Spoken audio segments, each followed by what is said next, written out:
امریکہ کے شہر San Francisco کی ٹھنڈی سمندری ہوا چل رہی ہے اور امریکہ کی سب سے سخت جیل کے 3 قیدی اپنے سیلز میں نہیں سو رہے، بلکہ وہ مہینوں کی محنت کے بعد آج رات ایک ناممکن کام کرنے والے ہیں۔ گارڈز باہر گشت کر رہے ہیں، چاروں طرف سمندر ہے اور یہ جیل وہ جگہ ہے جہاں سے کوئی نہیں نکل سکتا، لیکن آج رات کچھ الگ ہونے والا ہے۔ سین فرانسسکو کیلیفورنیا امریکہ کا مشہور شہر۔ اس شہر سے صرف 1.5 میل دور سمندر کے بیچ میں ایک چھوٹا سا جزیرہ ہے جس کا نام ہے الکٹراز آئی لینڈ۔ یہ جزیرہ اتنا قریب ہے کہ سین فرانسسکو کی روشنی رات کو صاف نظر آتی ہے۔ شہر کا شور سنائی دیتا ہے لیکن پہنچنا ناممکن، کیونکہ اس جزیرے کے گرد سمندر کا پانی انتہائی ٹھنڈا ہے، صرف 10 سے 12 ڈگری سیلسیس۔ اتنے ٹھنڈے پانی میں انسانی جسم چند منٹ میں کام کرنا بند کر دیتا ہے، اور اوپر سے لہریں اتنی طاقتور کہ بہترین تیراک بھی کنارے تک پہنچنے سے پہلے تک جائے۔ 1934 میں امریکہ کی حکومت نے اس جزیرے پر ایک وفاقی جیل بنائی جس کا نام فیڈرلی پینیٹینشری آف الکٹراز نام رکھا گیا۔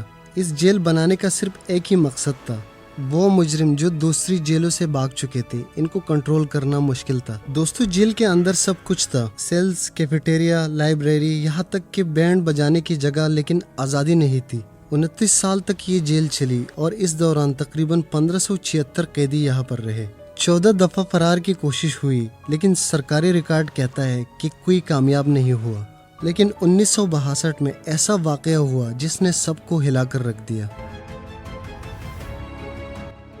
دوستو، ویسے تو الکٹراز میں عام مجرم نہیں آتے تھے، یہاں صرف وہ آتے تھے جو امریکہ کے لیے سب سے بڑا خطرہ تھے، جو امریکہ کے سب سے فیمس قیدی تھے، جیسے کہ ال کپون، شکاگو کا وہ گینگسٹر جس کو پورا امریکہ جانتا تھا۔ ٹیکس ایویژن کے جرم میں ہی اسے یہاں لایا گیا، لیکن الکٹراز نے اس کی طاقت توڑ دی۔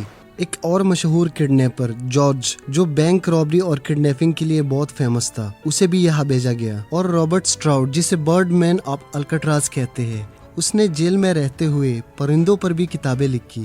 یہ جیل صرف جسم کو قید نہیں کرتی، یہ انسان کی روح کو بھی توڑ دیتی تھی۔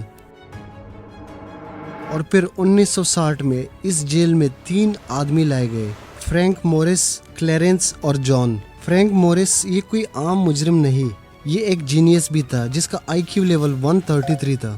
بچپن سے یتیم سڑکوں پر پلا، 13 سال کی عمر میں پہلی دفعہ گرفتار ہوا، اور پھر فلوریڈا کی جیل پر جیل، لیکن وہ بھاگتا رہا۔ کئی ساری جیلوں سے وہ فرار ہو گیا، لیکن آخرکار 1960 میں بینک رابری کی جرم میں اس کو الکٹراز بھیج دیا گیا۔ باقی جو 2 شخص تھے، ایک کا نام کلیرنس اور دوسرا کا نام جان، یہ دونوں سگے بھائی تھے۔ یہ الاباما کے ایک غریب گھر میں پیدا ہوئے، 13 بہن بھائیوں میں سے 2۔ بچپن سے ان کی زندگی مشکل تھی، اور پھر بڑے ہو کر انہوں نے بینک رابری شروع کر دی۔ یہ دونوں کئی بار گرفتار ہوئے، لیکن بار بار انہوں نے فرار ہونے کی کوشش کی، اور اسی جرم میں انہیں 1961 میں الکٹراز بھیج دیا گیا۔ دوستو، الکٹراز میں زندگی بہت سخت تھی۔ قیدیوں کو چھوٹے چھوٹے سیلز میں رکھا جاتا تھا، کسی کو کسی سے زیادہ بات کرنے کی اجازت بھی نہیں تھی، اور پھر معمولی غلطی پہ سخت سے سخت سزا دی جاتی تھی۔ لیکن یہ تینوں کچھ بڑا ہی پلان کرنے والے تھے۔ انہوں نے فیصلہ کیا کہ وہ یہاں سے نکلیں گے چاہے کچھ بھی ہو جائے۔ دوستو، ان کے فرار کا منصوبہ دماغ ہلا دینے والی پلاننگ اب شروع ہوتا ہے۔ سننے میں یہ ہالی ووڈ مووی جیسی لگتا ہے، لیکن یہ بالکل سچ ہے۔ یہ پلان کوئی عام پلان نہیں تھا، یہ ان کی مہینوں کی محنت اور پھر اس کا نتیجہ تھا۔ ان کو جیل میں کھدائی کرنی تھی، لیکن اس کے لیے ان کے پاس کچھ بھی نہیں تھا۔ ان کے سیل کی دیوار کے پیچھے ایک خالی جگہ تھی۔ انہوں نے روز توڑا توڑا کر کے دیوار کو کودنا شروع کیا، اور اس کے لیے انہوں نے چمچ اور سکے یوز کیے، اور ایک چھوٹا سا پنکھا جسے انہوں نے ڈرل مشین میں چینج کیا۔ دوستو، یہ کام انہوں نے مہینوں تک کیا بغیر پکڑے گئے۔ جب وہ دیوار کودتے تو جیل میں میوزک بجائی جاتی تھی، اور وہ اس شور میں اپنا کام کرتے تھے تاکہ کوئی اور آواز نہ سن سکے۔ انہوں نے اپنے بیڈز پر رکھنے کے لیے جعلی سر بنائے، اور پھر سر بنانے کے لیے انہوں نے صابن اور ٹوائلٹ پیپر کا یوز کیا۔ اور جب جیل میں بار بار بال کاٹتا تھا تو یہ لوگ وہ بال اکٹھا کر کے اپنے پاس رکھتے تھے، اور پھر اسی ٹوائلٹ پیپر اور صابن کے سر پہ وہی بال لگاتے تھے۔ یہ اتنے اصلی لگتے تھے کہ گارڈز کو لگتا تھا کہ قیدی سو رہے ہیں۔ جب مہینوں کے بعد دیوار میں سوراخ مکمل ہو گیا تو وہ اس کے پیچھے گئے، وہاں سے ایک راستہ تھا جو اوپر چھت تک جاتا تھا. وہ رات کے وقت خاموشی سے اوپر چڑھتے اور کشتی بنانے کی کوشش کرتے. انہوں نے تقریباً 50 سے زیادہ رین کوٹ جمع کیے اور اس سے انہوں نے ٹیمپریری کشتی اور لائف جیکٹس بنائے. دوستو یہ سب انہوں نے اپنے ہاتھوں سے بنایا بغیر کسی مشین کے. اور پھر وہ رات آ گئی جس میں سب نکلنے لگے. انہوں نے اپنے جالی سر پر بلینکٹ رکھے اور خاموشی سے دیوار کی سوراخ سے باہر نکل گئے. باہر نکلنے کے بعد وہ چھت پر پہنچے اور پھر وہاں سے نیچے اترے. انہوں نے اپنے کشتی پانی میں ڈالی اور اندھیرے میں سمندر کی طرف روانہ ہو گئے. یہ وہ آخری ٹائم تھا جس کے بعد کسی نے بھی ان کو دوبارہ نہیں دیکھا. دوستو ان کے ساتھ ایک اور شخص بھی تھا جن کا نام ایلن ویسٹ تھا. یہ بھی ان کے ساتھ فرار کے پلان میں شامل تھا لیکن آخری وقت میں وہ فرار نہ ہو سکا. لوگ کہتے ہیں کہ یہ سارا پلان اسی کا تھا لیکن وہ خود جیل سے فرار نہ ہو سکا.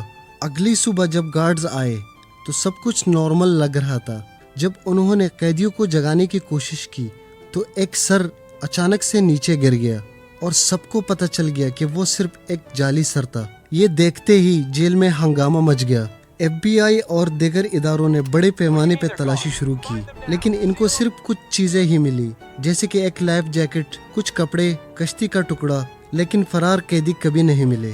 کیا وہ زندہ بچ گئے؟ یہ سوال آج بھی ایک راز ہے. کچھ لوگوں کا کہنا ہے وہ سمندر میں ڈوب گئے کیونکہ پانی بہت ٹھنڈا تھا, لہریں بہت تیز تھی.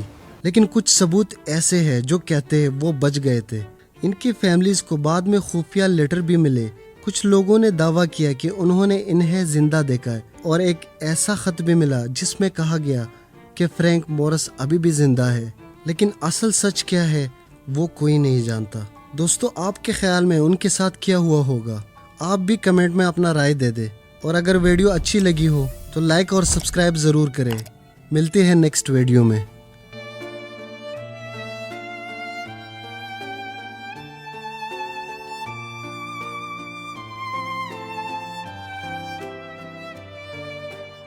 The government wanted everyone to believe they died that night, but we never lost hope.